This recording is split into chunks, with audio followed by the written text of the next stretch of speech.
377/2025 ஒரு கேஸ். இந்த கேஸ் யார் ரிலேட்டட்னா சவுக்கு சங்கர் அப்படிங்கிற ஒரு நபர். அவளா ஆட்சி மக்களுக்கு போய் சேருது, எல்லா ரேப் நியூஸும் ரிப்போர்ட் பண்ணுறாங்களே, செக்ஷுவல் அலிகேஷன்ஸ் எல்லாம் இவ்வளோ இருக்கே, திமுக காரன் எல்லா இடத்துலையும் மாட்டுறானே, அப்போ என்ன பண்ணுறது, யார் இதை ஆம்ப்ளிஃபை பண்ணுறா அப்படின்னு நான் பார்த்தா இந்த சோஷியல் மீடியா தாங்க. சவுக்கு சங்கருக்கு மேலே நமக்கு என்ன பெரிய பாசமாக இதாக எதுவுமே கிடையாது. இன்ஃபேக்ட் அவர் பல பேருக்கு வந்து கொஞ்சம் பிரச்சனை தான் பண்ணியிருக்காரு.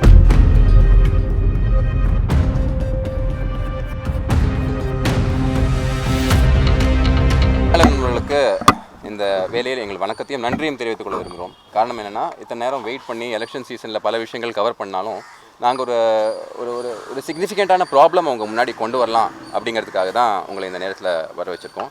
ஸோ எங்கள் கூட இருக்கக்கூடிய பாரதிய ஜனதா தலைவர்கள் எல்லாருமே இருக்காங்க, மாவட்ட தலைவர்கள் இருக்காங்க, அதிமுகவில் இருந்த நண்பர்கள்லாம் வந்திருக்காங்க. உங்ககிட்ட நாங்கள் என்ன சொல்ல போகிறோம் அப்படின்னா, இன்றைக்கி எனக்கு ஒரு சம்மன்ஸ் வந்திருக்குங்க. சம்மன்ஸ் எதுக்கு அமைச்சிருக்காங்க அப்படின்னா 377/2025 ஒரு கேஸ். இந்த கேஸ் யார் ரிலேட்டட்னா சவுக்கு சங்கர் அப்படிங்கிற ஒரு நபர். அந்த நபர் ரிலேட்டடான ஒரு கேஸுக்கு எங்களுக்கு சம்மன்ஸ் அமைச்சிருக்காங்க. அப்போ இந்த கேஸ் வந்து போன வருஷம் செப்டம்பரில், அதாவது 2/7/2025 போன வருஷம் செப்டம்பரில் இருக்கக்கூடிய ஒரு கேஸு. இப்போ இந்த நேரத்தில் நமக்கு ஏன் இந்த சம்மன்ஸ் அமைச்சிருக்காங்க அப்படிங்கிற ஒரு கேள்வி எழும். அங்கே தான் பல செய்திகளை உங்கள் வாயிலாக மக்கள்கிட்ட கொண்டு போய் சேர்க்க விரும்புகிறோம். ஸோ இந்த சம்மன் யாருக்கு அமைச்சிருக்காங்க அப்படின்னா, நிறைய யூடியூப் சேனல்ஸ், இந்த மிஸ்டர் சவுக்கு சங்கரோட வீடியோ போட்ட யூடியூப் சேனல்ஸ்க்கெல்லாம் இந்த சம்மன் அமைச்சிருக்காங்க. இந்த கேஸில் அவர் ஒரு இன்டரிம் பெயிலில், அதாவது பிணையில் வெளியே இருக்கார். தற்காலிகமாக அவருக்கு பிணை கொடுக்கப்பட்டிருக்கு, சில கண்டிஷன்ஸ் கொடுக்கப்பட்டிருக்கு. ஸோ அந்த கண்டிஷன்ஸை அவர் ஃபாலோ பண்ணுறாரா இல்லையாங்கிறத பார்க்க வேண்டியது எங்களோட கடமை கிடையாது. அவர் பிணையில் இருக்கார். ஸோ அவரோட வீடியோஸை எடுத்து போட்டதுனால இப்போ எங்களுக்கு சம்மன்ஸ் அனுப்பப்பட்டது. ஸோ இதற்கு பின்னாடி இருக்கக்கூடிய அரசியலை நம்ம கொஞ்சம் பார்த்துக்கணுங்க.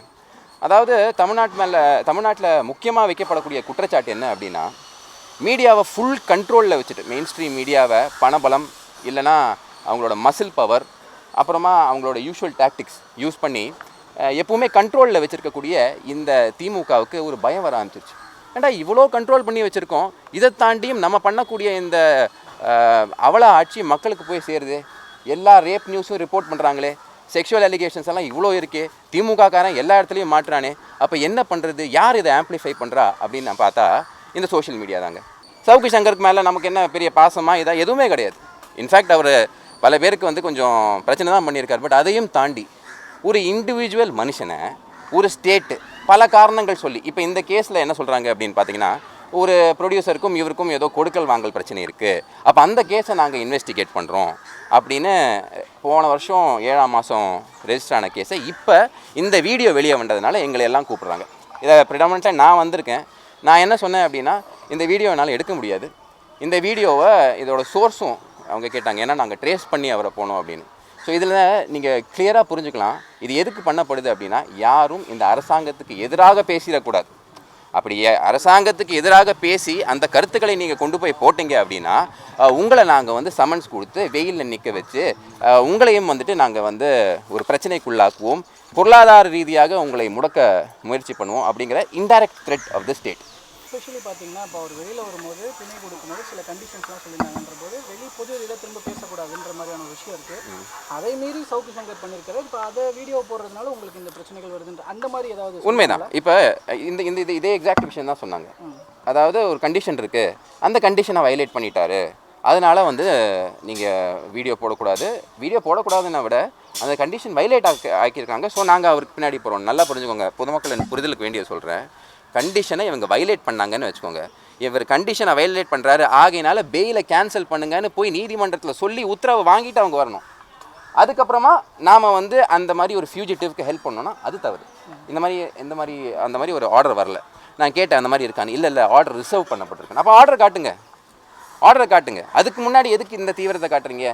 எத்தனையோ கேஸில் காட்டாத தீவிரத்தை நான் என்ன சொல்கிறேன், வேங்க இவையெல்லாம் அத்தனை நாளாக சும்மா இருந்திருக்காங்க, எதுவுமே கண்டுபிடிக்க முடியல. ஆனால் இங்கே என்ன இவ்வளோ தீவிரம், pudding so much energy in to this. So அதுதான் இது அரசியல்னு சொல்ல வரேன். அது மாடல் காண்ட் ஆஃப் கண்டக்ட் இருக்கும்போது அவங்க சும்மா சொல்லிக்கலாம் நாங்கள் இந்த கேஸை, but you are going after a political opponent. இதுதான் இருக்கு முன்னாடி இது உள்ளே இருக்கக்கூடிய விஷயங்க பிரதர். இதை வந்து நீங்கள் வந்து டைரெக்டாக புரிஞ்சுக்கணும் அப்படின்னா நீங்கள் இந்த விஷயங்கள் எல்லாத்தையும் ஃபாலோ பண்ணினாலே உங்களுக்கு தெரியும், ஆஹா இதுக்கு தான் அதுவா, இங்கே சுவிட்ச் போட்டு அங்கே பல்ப் எரியும் அப்படிங்கிறது தான் ஐடியா. இது வரைக்கும் போட்ட வீடியோக்களை எடுத்தாகணும் அப்படிங்கிற அந்த கட்டாயம் எனக்கு கொடுக்கப்படலை. பட் பல பேர் இந்த யூடியூப் சேனல்ஸில் வந்துட்டு சமன் பண்ணியிருக்காங்க பார்த்தீங்களா, அதில் பல பேர் எதுக்கு நமக்கு வம்பு அப்படின்னு சொல்லிட்டு அவங்க எடுத்துட்டாங்க. பட் தார்மீக அடிப்படையில் அதை நான் பண்ண விரும்பல. ஸோ இப்போ வந்துட்டு நான் வந்து என்கிட்ட சொன்னாங்க, நாங்கள் வந்து உங்களோட சோர்ஸ் யார் உங்களுக்கு வீடியோ கொடுக்குறாங்க அப்படின்னு நாங்கள் தெரிஞ்சுக்க விரும்புகிறோம். நான் என்ன சொன்னேன் அப்படின்னா, சவுக்கு சங்கர் எனக்கு வீடியோ கொடுக்கல, எனக்கும் அந்த ஆளுக்கும் எந்த சம்மந்தமும் கிடையாது. பட் இருந்தாலும் இந்த ஆளை வந்துட்டு விச் ஹண்ட் பண்ணுறாங்க, பொலிட்டிக்கலாக அவரை வந்து அரசியல் ரீதியாக துன்புறுத்துக்கிறதுக்கான முயற்சி நடக்குது. அப்போ ஒரு இண்டிவிஜுவலாக, ஒரு அரசியல்வாதியாக, பத்திரிகை துறையை ஒரு ஐபி நியூஸ்னு ஒரு சேனலை வச்சுட்டு எனக்கு தெரிஞ்ச அளவுக்கு நடத்துகிற ஒரு நபராக என் மனசாட்சி அந்த மாதிரி விஷயம் பண்ணுறதுக்கு இடம் கொடுக்கல சார். நீங்கள் ஒரு கோர்ட் ஆர்டர் வாங்கிட்டு வந்து என்கிட்ட சொல்லுங்கள், இந்த மாதிரி விஷயத்த கோர்ட் சொல்லுது அப்படின்னு சொல்லுங்கள். இந்த கேஸ் நம்பருக்கும் நான் போட்ட வீடியோக்கும் எந்த சம்மந்தமும் இல்லை. நீங்கள் ட்ரேஸ் பண்ணி போகிறதுக்கு அவர் கண்டிஷனை வயலேட் பண்ணிட்டாருன்னு நீங்கள் ஒரு ஆர்டர் கொடுங்க. Definitely will cooperate with the police அப்படின்னு சொல்லியிருக்கேன். பட் மெயின் மேட்டர் என்ன அப்படின்னா, இது வந்து political witch hunt. Election commission of இந்தியாவுக்கு நம்ம வந்து இது ஒரு ரெப்ரசன்டேஷனாக நம்ம தோழமை கட்சிகளும் நம்ம எல்லாரும் கொண்டு போய் கொடுப்போம். What can not be done directly should not be done indirectly sir. அதான் விஷயம்.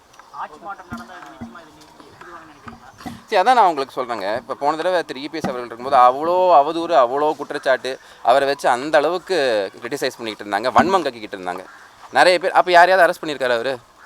நீங்கள் சொல்லுங்கள், இத்தனை பேர் இருக்காங்க, யாரையாவது அவர் அரெஸ்ட் பண்ணியிருக்காரா? பத்திரிகை சுதந்திரத்துக்கு பறிச்சிருக்காரு. எங்கே அப்படி கிடையாது, தும்பனா அரெஸ்ட்டு. எல்லாருமே எங்கள் கட்சிக்காரங்க போன மாதம் வந்து ஒரு யங்ஸ்டர் மாநில செயலாளர் ஐடி அண்ட் சோஷியல் மீடியா, இங்கே சங்கி பிரின்ஸ், அவனை வந்து சம்மந்தமே இல்லாமல் கொண்டு போய் ஏதோ ஒரு ட்விட்டர் போஸ்ட்டுக்கு 1 மாதம் கொண்டு போய் உள்ள வைக்கிறீங்க. அப்போ என்ன மனசாட்சி இருக்குது உங்களுக்கு? அப்போ இவன்லாம் என்றைக்கு வந்து அதாவது எதுக்கு பண்ணுறீங்க அப்படின்னா, அவனோட பேக்கை பிரேக் பண்ணணும், மொராலை பிரேக் பண்ணணும். பட் உண்மையாக போராடக்கூடிய யாருக்குமே வந்து இதெல்லாம் ஒன்றும் ஆகாது. பட் இந்த மாதிரி விஷயத்தை தான் 2021 இப்போ வரைக்கும் பண்ணிட்டு இருந்தாங்க. இன்ஃபேக்ட் மிஸ்டர் கருணாநிதி இதை விட எவ்வளோ பெட்டராக இருந்தார். அவர் வந்து என்ன தான் கிரிட்டிசிசம் இருந்தாலும் அதை எதிர்கொள்கிற அளவுக்கு, ஏன்னா அவருக்கு திறமை இருந்துச்சு, திருப்பி எழுத தெரிஞ்சிச்சு, பேச தெரிஞ்சிச்சு. இவங்களுக்கு தான் அதெல்லாம் எதுவுமே தெரியாதே, நம்ம துண்டிச்சிட்டு வச்சு ஒழுங்காக படிக்கிறது இல்லையே. ஸோ அந்த ஒரு லேக் ஆஃப் திறமையினால இன்செக்யூரிட்டி ஜாஸ்தியாக இருக்குது சார். பேசிக்காக சிம்பிளாக சொல்லணும்னா சார், இன்காம்படன்ஸ்னால இன்செக்யூரிட்டி ஜாஸ்தியாகுது சார். அதனால் எல்லாரையும் முடக்க பார்க்குறாங்க. இது எல்லாம் சேர்ந்து இவங்களுக்கு 2026 ஒரு பாடம் கற்பிக்கப்படும்ங்கிறது என்னோட நம்பிக்கை சார். என் பேர் கார்த்திக் கோபிநாத், பாஜகவில் இருக்கேன். நான் வந்து ஆவடி இணை பொறுப்பாளர் இருக்கேன், ஆவடி சட்டமன்ற இணை பொறுப்பாளர். தேங்க்யூ. நன்றி. கொஞ்சம்